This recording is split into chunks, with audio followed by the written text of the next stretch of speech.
Several years ago, God had taken us to a really pretty hotel kitchenette to be our home for that time.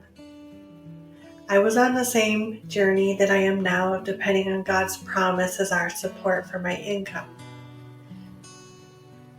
Living that way required me to learn several lessons from God on how to make miracles come out of nowhere. In the beginning, I just barely made it through each day because I had to be rescued while my faith grew and while I learned.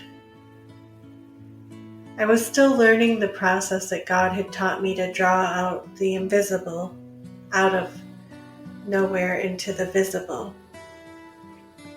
Like always, that time was full of pressure and tension. I had to reserve my stays there in advance because they were always full of businessmen and women, and it was a really popular place for extended stay living. The reservation that I was in was about to end and a new one was starting. The scary part was I didn't know where God was sending me the money from to pay for my new reservation, and I needed a lot and I needed it quickly. I had a hope that I would get approved for this business grant that I applied for, and that was the only tiny light flickering in the distance. I couldn't think of anything else, and so I put all my hope into that. When I applied for the grant, I had to provide my bank deposit information as well. I didn't know when or if it would ever come, but I had hope, and that was like a light to see through the fog.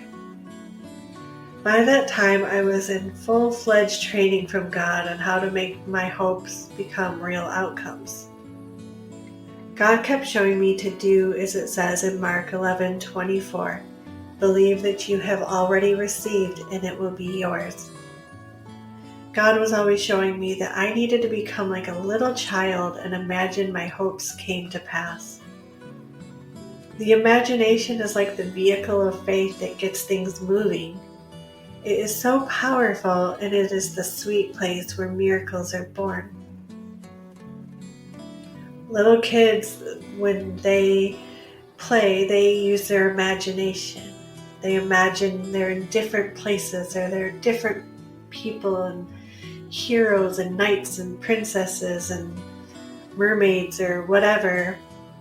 Imagination is childlike faith in action. The problem was I was in a mental fog, and I couldn't seem to focus or get myself to imagine to the point of feeling like I had received anything. So during my distress, I discovered a method that helped me open my imagination, and something amazing occurred from it as well. I did this back and forth faith exercise to see beyond the fog that was resisting my faith. The real test is not just imagining our prayers as answered, but we have to feel like they've been done, because we get it according to what we believe. And if you don't feel a certain way, then you don't really believe a certain way. How we feel can really determine what we really believe. When we can feel like they've already been answered, then we are no longer waiting, wanting, or in lack. That's when we abide in God's promises, we abide in His love, and we abide in His abundance. Once we are not waiting for it to be done, because we've experienced the fulfillment before it happened, then it's guaranteed to show up because it's part of us. And the truth is always what will appear. It's not always easy to escape the worries and problems and go away into a place of childlike faith to become real. Since I couldn't get myself to see what I hoped for happening to the point where I felt like it was accomplished, then I needed a little different route to get there. I started just thanking God that I got the money approved and deposited. I kept thanking Him over and over and over as a decree of faith. At first it was just words without feeling. However, I kept going, and after a little while I started to tear up because I started to feel like it was real. It was at the point of expressing gratitude that I was able to move my imagination by faith to see my hopes being done, just like the way God told us to pray as little children. So over and over, I went back and forth between imagining and feeling like my hopes came true and thanking God for making it happen. And I kept at it for about an hour before I went out for a hike with the kids. When we got back from our hike, it was almost the end of banking hours. It was around 4 p.m. and I decided to check my bank balance again in hopes that I got the grant money deposited, because that was the only thing I could see at the time. That was the only hope I had. So I checked my bank app and it still wasn't there. Instead of giving in to the defeat, which was knocking at the door, I kept going with the same faith exercise, just believing that God would give me favor and honor for using my faith and trusting Him like a child.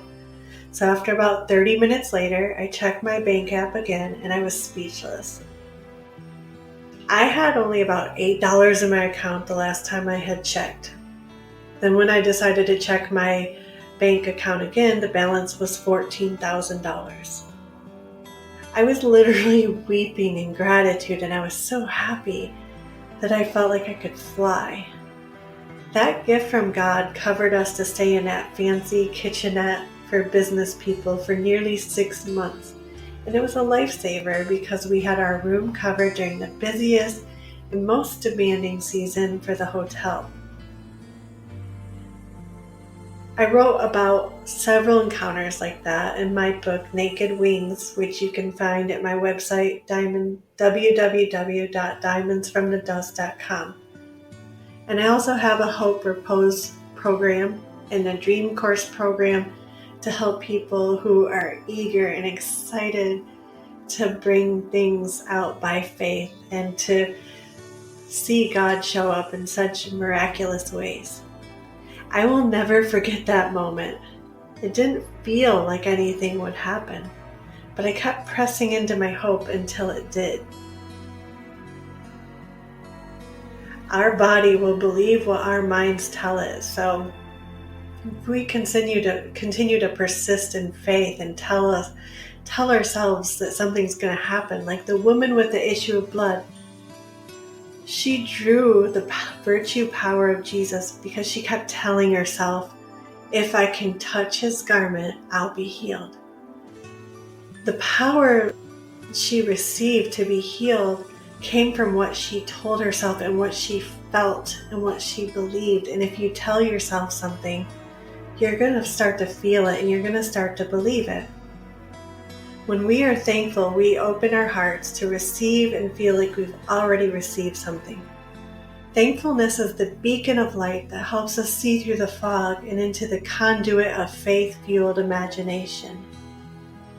Our hopes can become fulfilled miracles if we can apply our faith and remove all negatives from our minds. We can move beyond all doubt. Then anything we pray for can be done for us. It's never a question of if. We just program it in and trust that it has been done before it even has. That's the ultimate trust in God. Believe that He's willing. It has taken me many years of living by faith alone and God's promises as our miracle support to learn this process, and I'm still learning every single day. From that extremely difficult time of having my faith pressed beyond belief, I created a very simple and easy to follow process for others to learn from. It's the same process that it took me years to learn and master. I took all the hard work out of that process and put it into a little course that I made called Hope Repose. It's just a video course with activations at the end, so that you can engage your faith as well. The Hope Repose course comes with 6 easy-to-follow videos with a few checkpoints following each one to help shed time off your process. I find organizing my thoughts to be a huge help. There's also a faith imagination activation that will help you concentrate through the fog to see your hopes fulfilled. I have also included an ebook in the course so that you can read along or go back again whenever you need a refresher. I was really resistant to share my secret lessons with you because those are my treasured clusters of gold that I found during this most painful and scariest times of my life. And they're very treasured to me. It's very precious to me, and it took me a lot of courage to agree to share these, but I'm going to do it because God asked me to. People who have never had to try to survive life or death situations with nothing but financial miracles have no clue what a blessing it is to have a promise of abundant support from God. They've never had to stretch past their comfort zones to access a miracle of hope coming true in a time that is completely life-threatening. But that's okay because this course is not for them. It's not for the lukewarm, the fearful, those who think that faith comes without movement, or the double-mindedness of doubting. The most powerful way to move your faith is by imagination. And we activate it in many different ways. Gratitude is one of the best ways to stir up the gift of faith within you. If you ever need help getting into the faith zone, I recommend starting with gratitude. Think like your prayers have already happened, and just keep thanking God for what He has done. That is what it means to come boldly to the throne of grace, to get help from God in your times from need. It is the boldness that has no doubt, no shame, no condemnation. A doubtless prayer begins with gratitude. Because when you receive something that makes you happy, your natural reaction is thankfulness. God knows that you are using your faith when you thank Him. He knows and He loves it. Because those that draw near to God must believe that He will respond and that He loves to reward those who have chosen to have faith in Him. We receive the blessings of Ephesians 3:20. To have super abundantly above and beyond all we can pray, think, or hope, by God's power flowing through our faith and action. It requires our participation and our reliance on God to answer our prayers and fulfill our hopes.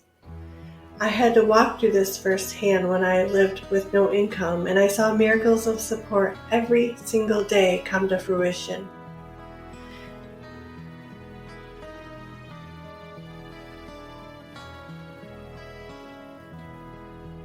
And I leave this with Isaiah 45, a promise from God to you, not by your hand alone, but your hand and His. Nations will be vanquished, their leaders conquered, doors and gates will open without a fight that will not close.